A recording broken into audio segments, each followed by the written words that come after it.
Everything you need to get set for investing in the Dar es Salaam Stock Exchange this week, straight from the city of Dar es Salaam. Good morning, everyone. This is A Trader DSE Weekly Update. We appreciate your tuning in. We really do. Now let's get straight into it.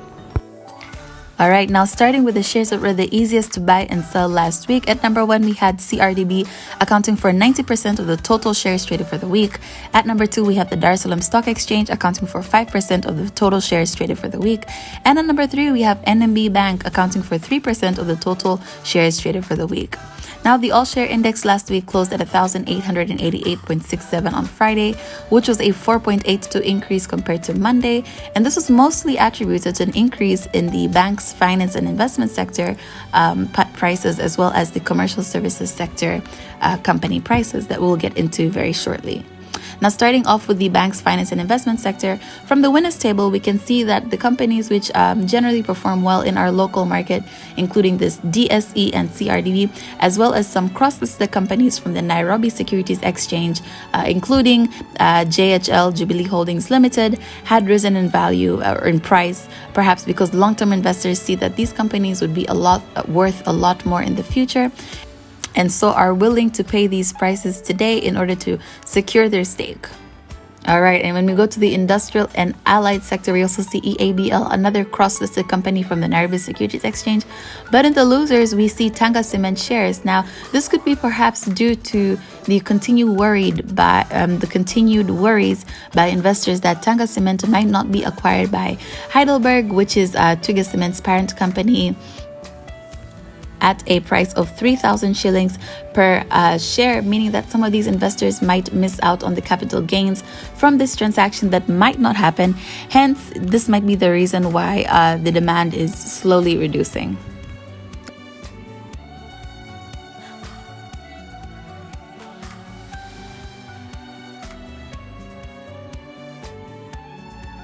All right, guys, now we're moving on to company news. And last week, a few companies as well released their quarter 1 2022. That means March financial results, as well as the financial results for the year ended 2021. Let's take a quick look at them. So at number 1, we have Tanzania Oxygen Limited, where when we look at their 2021 audited results, we see that the company had an increase in its sales revenue for 2021 by 25% from 19.8 billion in 2020 to 24.8 billion in 2021. We also noticed net profits increased by 43% in 2021, resulting to an increase in margins as well by 8.3% in 2021. Now, the directors of the company had also recommended dividends per share of 40 shillings to be paid out to dividends for the year related to 2021. This results to a dividend yield of 7.27% using the closing price as of Friday, July 1st. Now, moving on to Maendeleo Bank's first quarter results from the table, we see that the company had a decrease in net profit for the first quarter of 2021 by 39%. Compared to 587 million in December 2020 to 357 million in March 2022. And also on June 25th, the bank held an AGM where a dividend of 11 shillings per share was approved for the year related for the financial year 2021. And so going forward, investors, if you purchase Maendeleo Bank's shares before July 20th, you will be entitled to such dividend payment as per the timeline we see over here. Now, lastly, we have Yatu's December 2021 unaudited results. From the summary table, we can notice that the company had an increase in sales revenue by 478% in 2021 from 1.4 billion in 2020 up to 8.1 billion in 2021. Now, we also noticed that net profits had increased by 159.8% in 2021 from 97 million, but its margins actually decreased by 57.1% from 7% in 2020.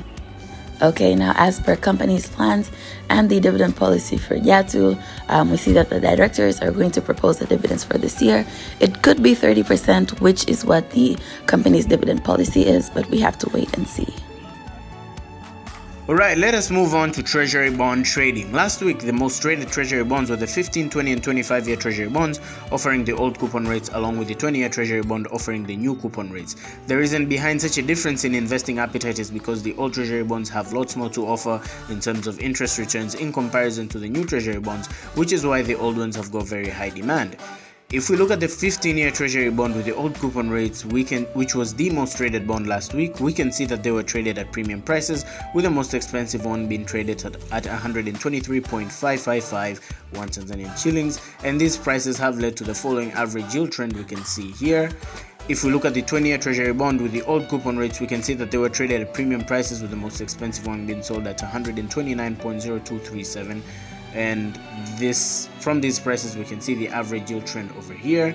And if we take a closer look at the 20-year Treasury bond offering the new coupon rates, we can see that they were traded at less premium prices compared to the old 20-year Treasury bond, with the most expensive one being sold at 104.0015 Tanzanian shillings. The prices you can see over here led to this average yield trend over here. And lastly, if we take a look at the 25-year Treasury bond with the old coupon rates, we can see that they were traded with the highest premium prices compared to all the Treasury bonds we have shown earlier, with the most expensive one being sold at a whopping 142.3421 Tanzanian shillings. These prices, of course, led to lower average yield trend we can see over here. And now let us move on to the upcoming auction for the 25-year Treasury bond, which is to be held on the 6th July. This 25-year Treasury bond is offering a coupon rate of 12.10% annually, and the amount on offer is 137.49 billion Tanzanian shillings, with a minimum bid size of 1 million Tanzanian shillings. The last time a bond like this was auctioned was on the 11th May, where it was oversubscribed by 38.90 billion Tanzanian shillings. Being oversubscribed means that investors came forth with way more money than the government needed, and this is because investors in the DSE prefer to invest in these longer-term Treasury bonds which offer higher interest/coupons, such as the 20-year as well as this 25-year Treasury bond. The minimum price to go through was 100 shillings, which was a par value, as people are willing to pay the exact face value of the bond, which is 100. Now moving on to upcoming Treasury bond auctions. Over here we can see a timetable showing the next 4 Treasury bond auctions that are to take place in the new government fiscal year of 2022-2023. And before we finish off, we have the corporate bond trading section, where this week we can see that there were trades of the NMB sustainable bond, which is expected to mature in 3 years, offering a 8.5% coupon per annum, and here are the corresponding yields as well. And with that said, thank you very much for choosing A-Trade as your partner to financial freedom. Don't forget to follow us on our social media platforms to keep you updated. Have a great week ahead, and karibuni sana.